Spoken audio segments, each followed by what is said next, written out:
প্রথমে বীজদান বা জ্বালা চাউল ধুয়ে পানি ঝরিয়ে নিয়েছি। চাউলটা একটু পানি শুকিয়ে নিয়ে আমি ব্লেন্ড করে নিব।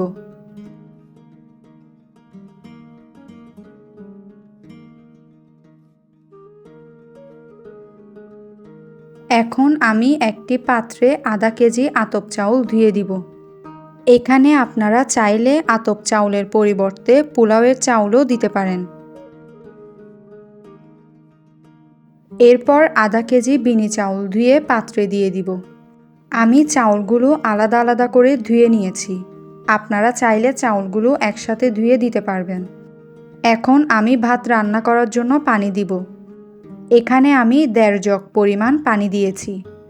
আমরা সাধারণত পোলাও ভাত রান্না করার জন্য 2 কাপ চালের জন্য 4 কাপ পানি ব্যবহার করি। তবে আমি কিন্তু আজ পোলাও ভাত না, এই চাউল দিয়ে জাউ ভাত রান্না করব। মধু ভাতের জন্য যতটুকুই চাল দেন না কেন পানি দিতে হবে তার দ্বিগুণ। যেমন চাল যদি 2 কাপ হয়, পানি দিতে হবে 8 কাপ।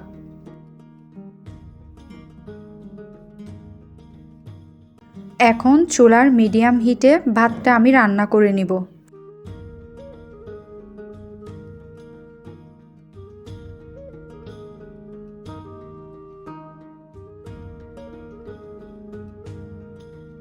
যখন দেখবেন ভাতটা থেকে পানিটা শুকাতে শুরু করেছে, তখন কিন্তু কিছুক্ষণ পরপর ঢাকনা খুলে ভাতটাকে নেড়ে দিব, যেন পাতিলের তলায় ভাতটা লেগে না যায়।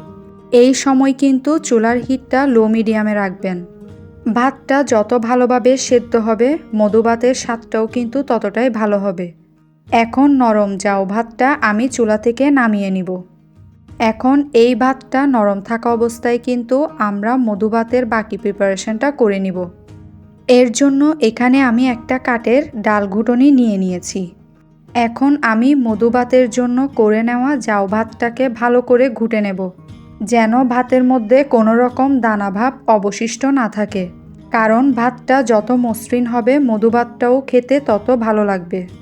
এখন সম্পূর্ণ ভাতটা ঘুটে নেওয়া হয়ে গেলে জাউ ভাতের গরম ভাবটা যখন হালকা একটু কমে যাবে এবং ভাতের মধ্যে কোনো দানাও অবশিষ্ট থাকবে না, তখন স্বাদের ব্যালেন্সের জন্য অ্যাড করে দিব স্বাদমতো লবণ এবং চিনি।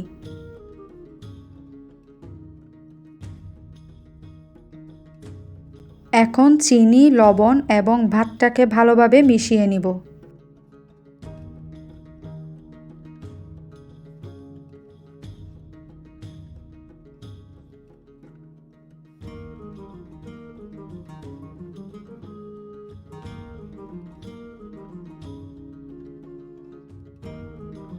যখন দেখবেন চিনির দানাটা ভাতের মধ্যে ভালোভাবে গলে গিয়েছে, তখন আমি এর মধ্যে অ্যাড করে দিব মধু ভাতের সবচেয়ে গুরুত্বপূর্ণ উপকরণ, বীজদান বা জ্বালাদানে চালের গুঁড়া, যেটা আমি প্রথমে ভিডিওতে দেখিয়েছিলাম।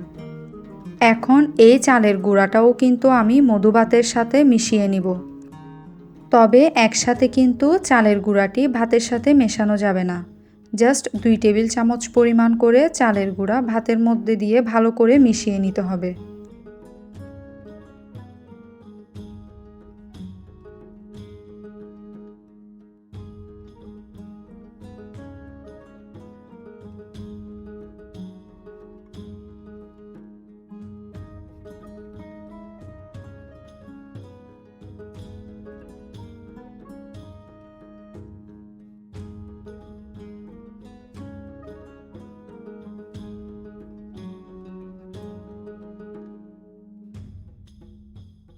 আর এইভাবেই করে চালের গুঁড়া মধু ভাতের সাথে মেশানো হয়ে গেলেই দেখবেন ম্যাজিক।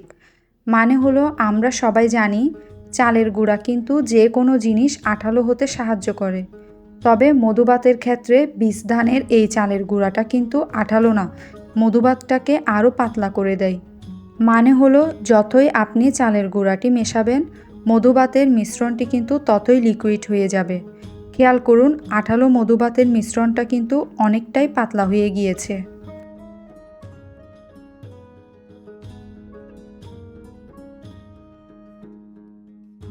সবশেষে আমি বাকি চালের গুঁড়াটি উপরে ছড়িয়ে দিব।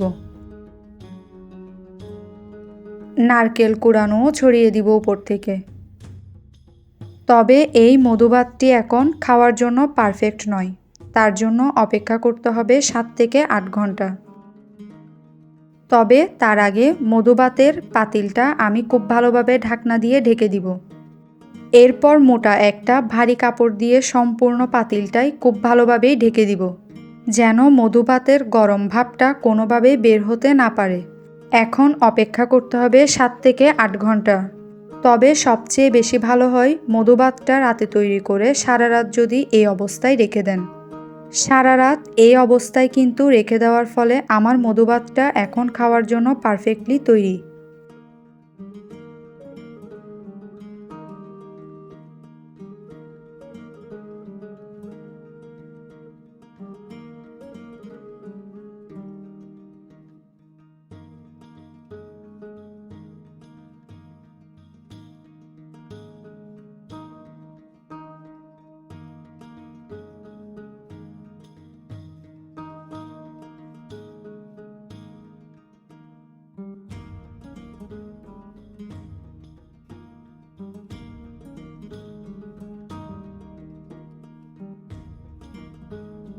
এখন বাটিতে মধুভাতটা নেওয়া হয়ে গেলে মধুভাতটার স্বাদটা আরও বাড়িয়ে দিতে আমি দিয়ে দিব কুড়ানো নারিকেল।